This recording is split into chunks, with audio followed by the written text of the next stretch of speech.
Canada now, and the town which recorded the country's highest ever temperature this week has now been engulfed by a wildfire. The mayor of Lytton in British Columbia has said the whole town is on fire, and he's told the population of around 250 to leave.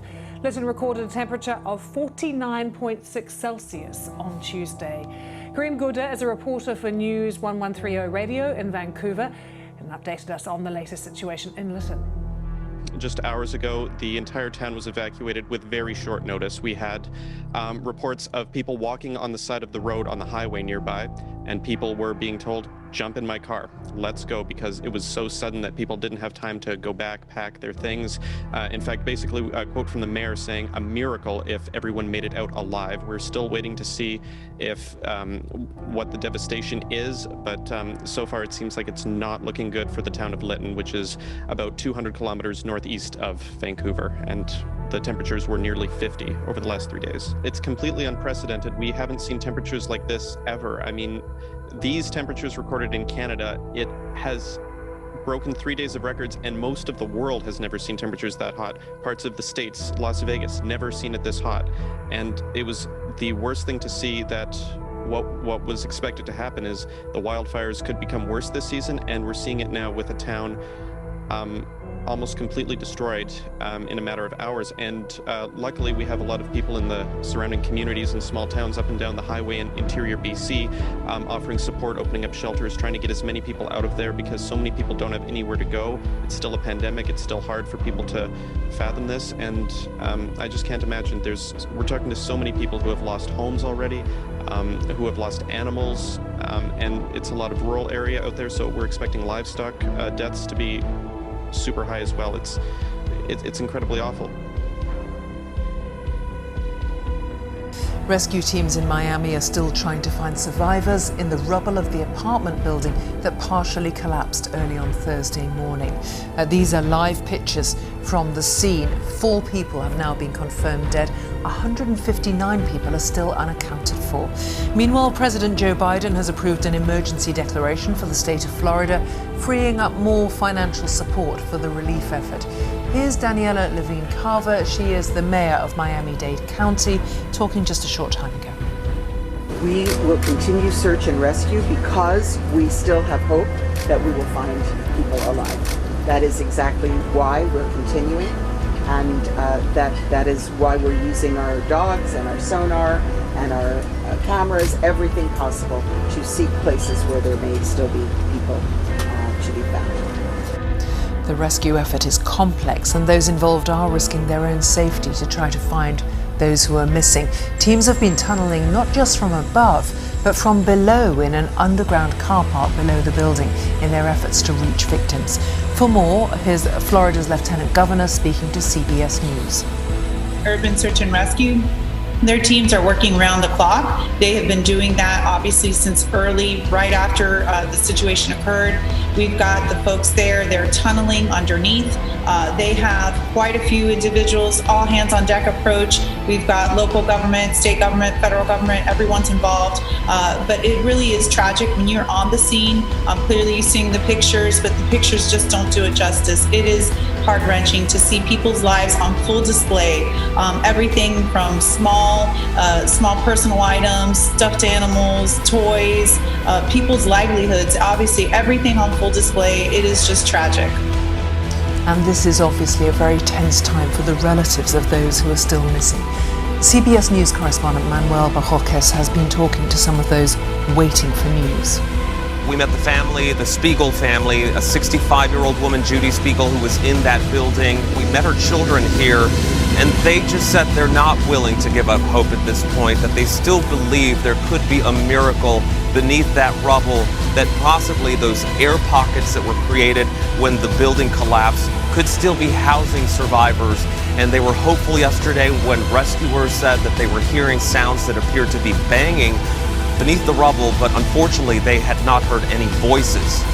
We are really focused on that building and the hope that more people will emerge. Those living around must also be feeling incredibly tense. It's such an unexplained, sudden tragedy. Absolutely, and of course the loss of life is the greatest tragedy here.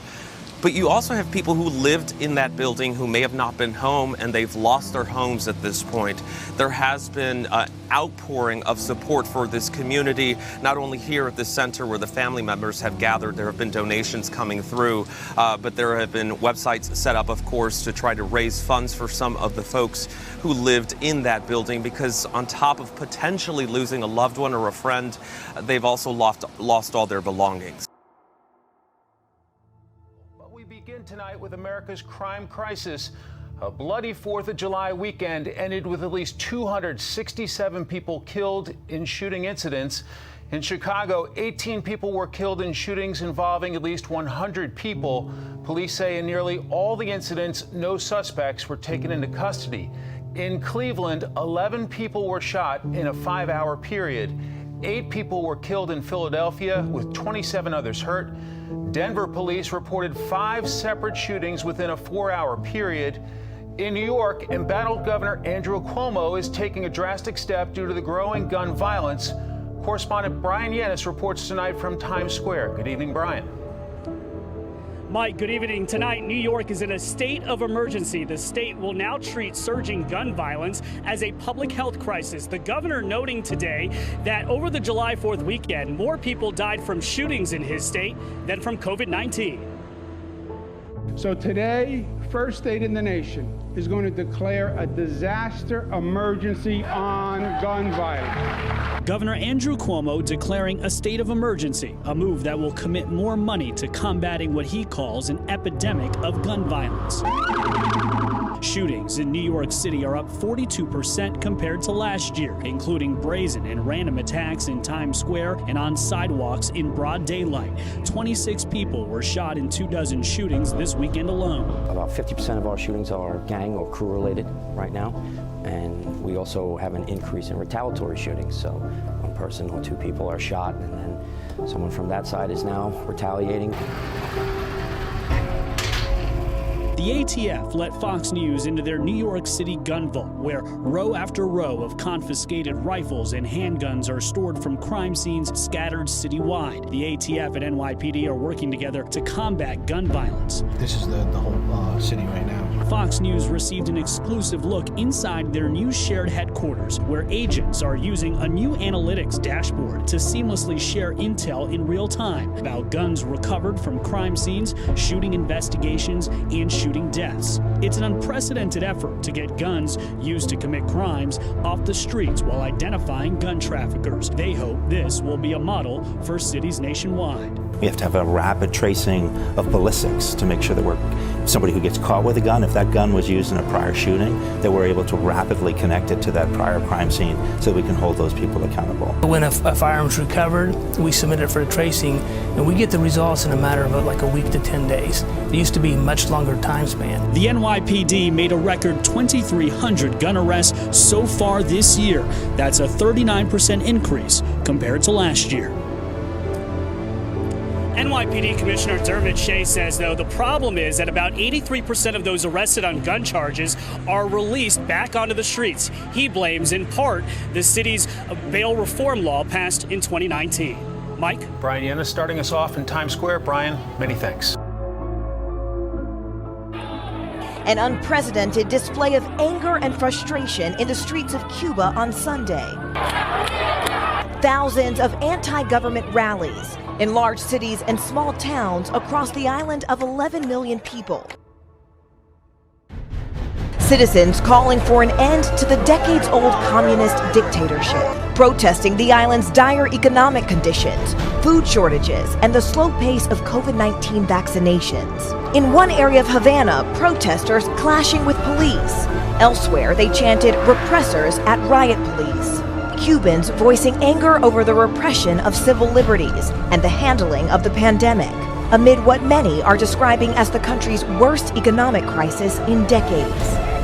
President Miguel Díaz-Canel blaming the United States for the unrest and calling on supporters to take back the streets during a nationally televised speech Sunday afternoon.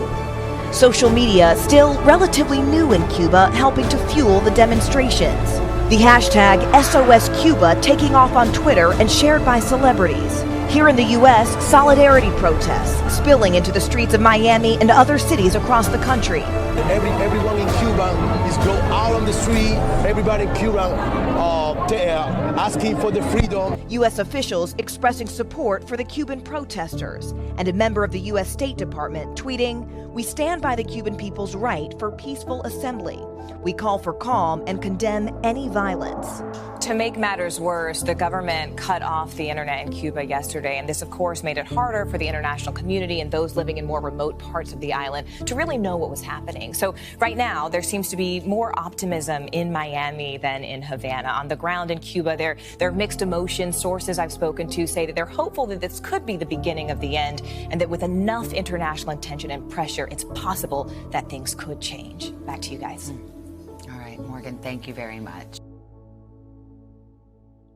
With that extreme weather in the West, record-breaking heat has put 8 states under high alert once again today.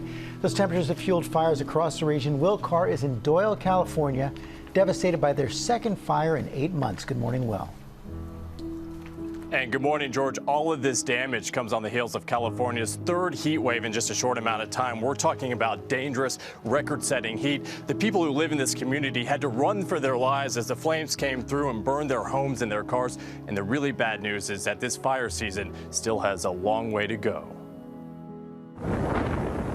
This morning, the West is burning. At least 47 uncontained wildfires exploding across the region as 18 million people across the West Coast are under a heat alert. In southern Oregon, the bootleg fire scorching more than 150,000 acres.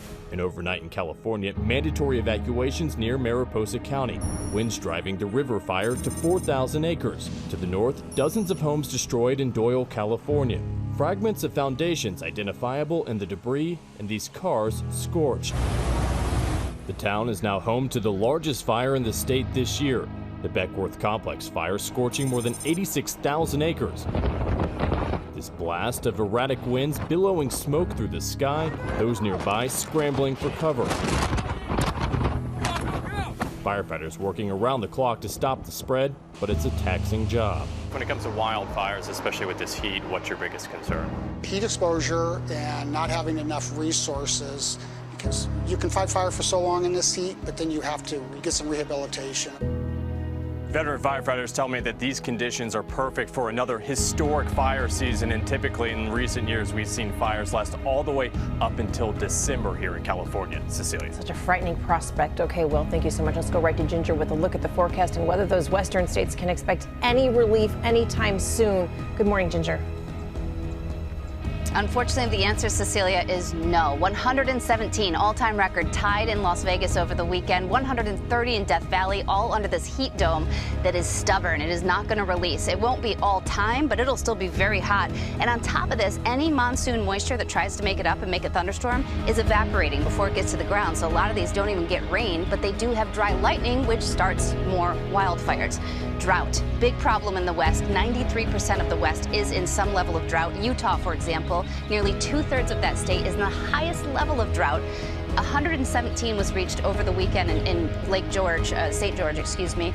And that is the hottest temperature the state of Utah has ever seen. Amy, each degree of heat makes evaporation happen even quicker. As our globe warms, we're going to see more intense drought. We know you're going to keep us up to date on all of that as always. Ginger, thank you.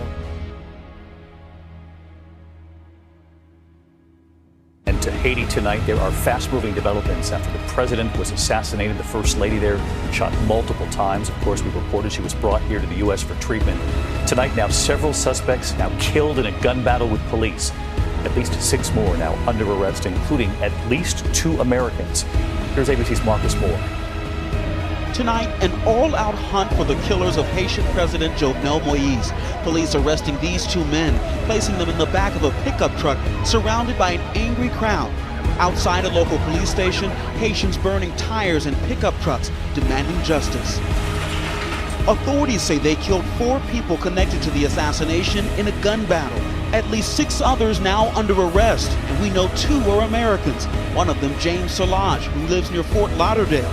His alleged role still unclear. Today, Haiti's acting prime minister put this message, quote, "This barbaric act is not going unpunished." And new details tonight are emerging of the brutal attack. Video showing armed men outside the president's home before the assassination. Local reports say they tied up a maid, one other household worker, before storming the president's bedroom, shooting him 12 times. The First Lady, Martine Moise, suffered 3 gunshot wounds. Our affiliate, WPLG, capturing these images of her arriving at a Miami hospital for life-saving treatment.